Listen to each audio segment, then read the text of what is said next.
Morning, boys and girls. Monday, March 4th. I'm in King City, Ontario. Been here since 7:45. So I'm a good boy during this trip. Told the guy I'll be here at 8. I was here 7:45. You know, basically, rule number one when you're self-employed: under promise and over perform. Let me say that again. Under promise and over perform. This makes people always feel better when you over promise and underperform. You know, like if I told the guy I'll be here at 7:30 and then I show up at 7:45. You know, but anyway, so the office was closed until 8, so I waited here. And basically, it's like the shop in here, and this is this drilling company. They own this machine, and they have the office shed in there.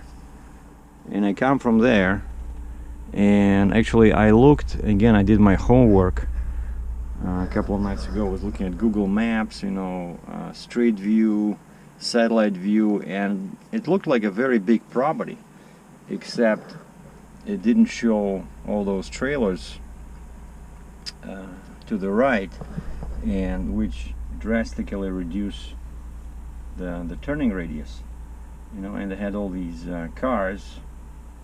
And they had all the cars in here, like a pickup trucks, right? So you see in the back there's trailers, and there's snow in there. And the boss guy comes out. He says, "Can you just flip it around here?" And I said, "Well, I'm not sure. I'm 80 feet long." And of course they tell you that people do it here all the time with trailers bigger than mine. Well, I'll try to do it. Of course I didn't fit. I was pretty much like hitting the office trailer. Like, it's just not enough room in here. And I lifted the rear axle. You know, my axle 3 is up, right? And I went in and I drained the air from the last axle. And so now the trailer was kind of like riding on 2.5 axles, but it's okay, like a short period of time, right? But they still had to move. They had to move a couple of cars in there. And that was like, basically I did like a circle. I couldn't do it. I went back, and then I went forward here towards this door, kind of like put myself on a straight line. And then they moved a couple of vehicles near the fence, and I was able to back in there. And basically that's all I needed. I just needed those, I don't know, 12 feet, you know.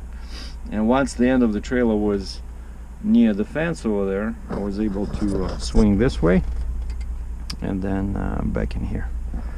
Basically, I'm gonna show you guys in a second, but this road here, this road goes up, and I'm actually below that, so the crane is positioned above me, you know.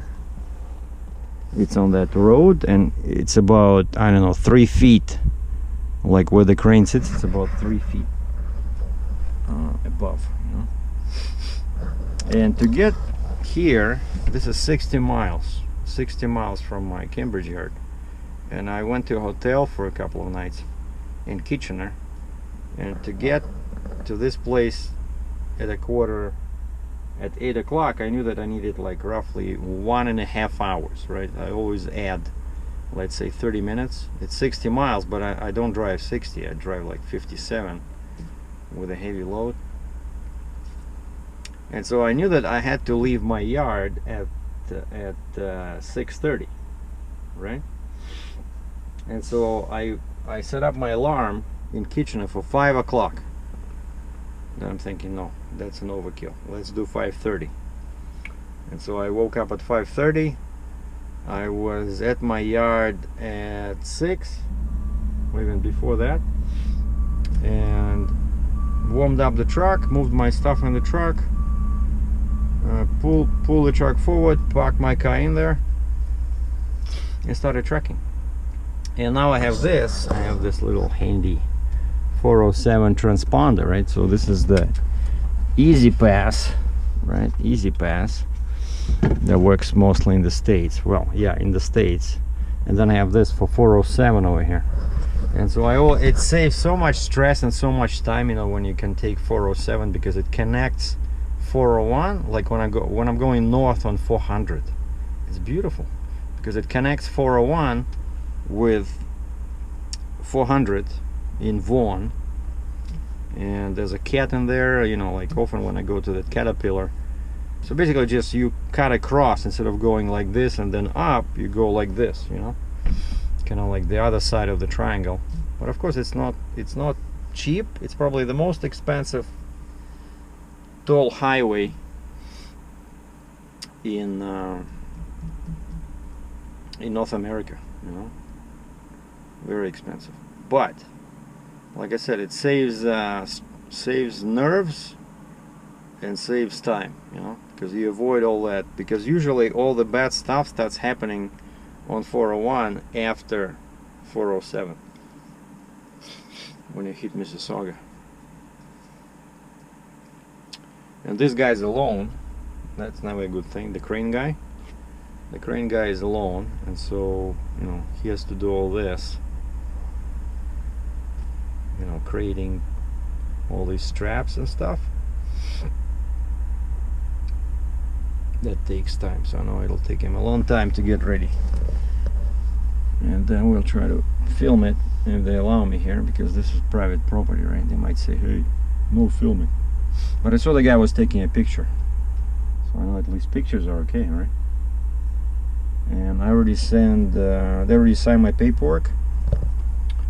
I already sent everything to the broker, and actually I was paid. They paid me by wire because it was supposed to be COD, so the guy paid me by wire when I was still trucking in the States, you know? And I'm not sure if, you know, I wanted to put the GoPro behind my cab in that secret spot as usual, but it's about, let's see here, -9. No, -9, that's like 10F or 9F, you know. So I don't know if this GoPro will survive this cold. It might just you know, shut off by itself. We'll see.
Possible, I don't want it to hit my trailer. Oh, okay, there you go. I think he's frozen to death. Oh, yeah, because they washed it. Yeah, it's frozen to death.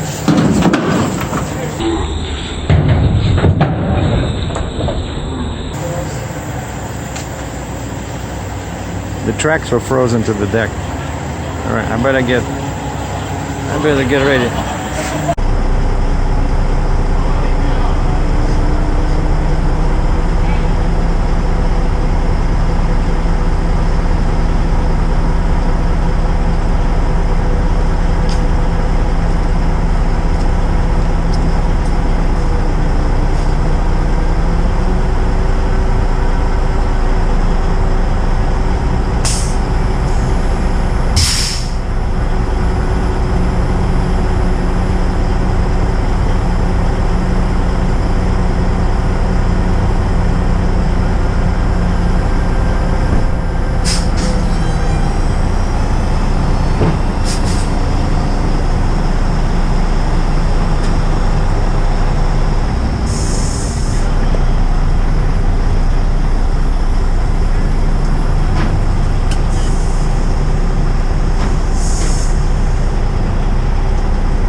have to call the body shop because they told me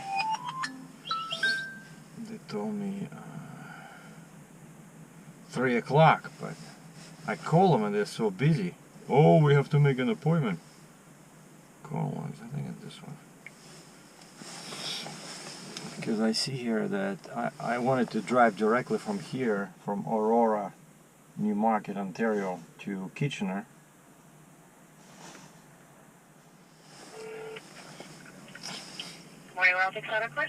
Yeah, hi, it's Serge. I just called before, hi. Right? Yeah, I'm done here in Aurora, so... Okay. Yeah, so it says if I drive straight to you, I'll be there at 11, but I guess that's too early, right? Yeah, I do have somebody in at 11. Let me see here. Like anything around 12? You said what? Yeah, 12 o'clock. I can move monkey for 12 o'clock. Okay, then I'll see you at 12 o'clock.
Issue when you keep all the 4 axles down, you don't do any work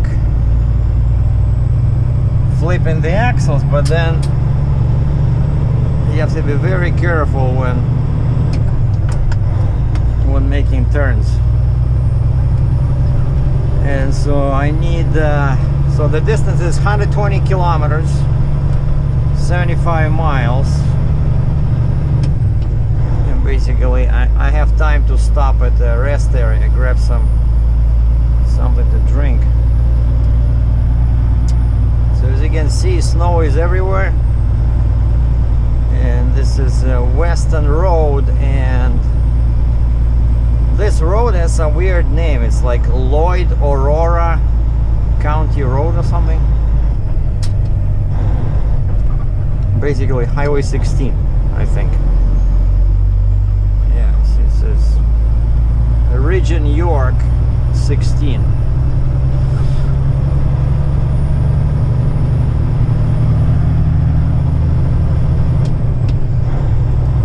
And I'm just trying to get to freeway, and so I'm north of Toronto right now.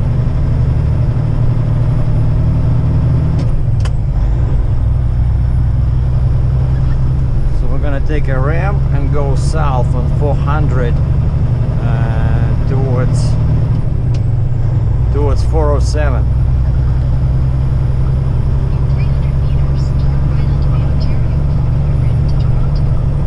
Yes, ma'am. That's the plan.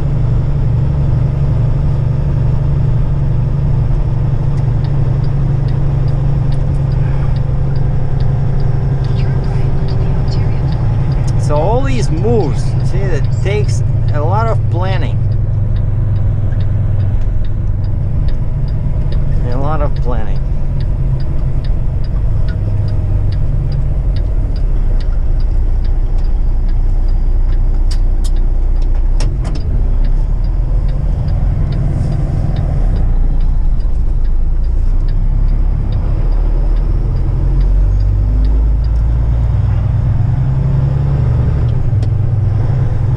Consignee was very angry. I hope he was not angry with me. I talked to one of the guy in the yard and he says, oh, he's always like this. I said, okay.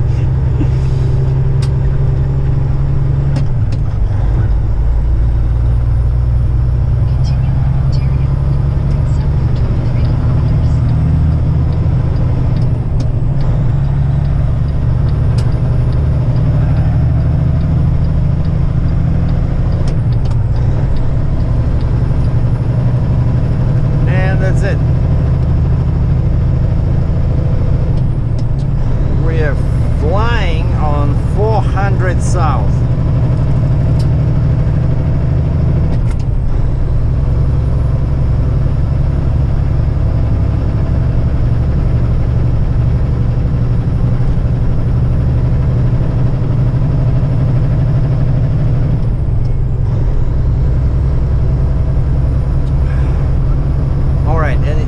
Thing I think I want to show you guys is the estimate, because we were kind of like guesstimating, right, how much it would cost. So the headlight, alignment, and the scratch on the fender. So I started super low. I said 500 to 1,000. That was, of course, it's never enough with these things. It's always 2 times more than you originally think, and so now I think it'll be somewhere around between $2,000 and $3,000 Canadian.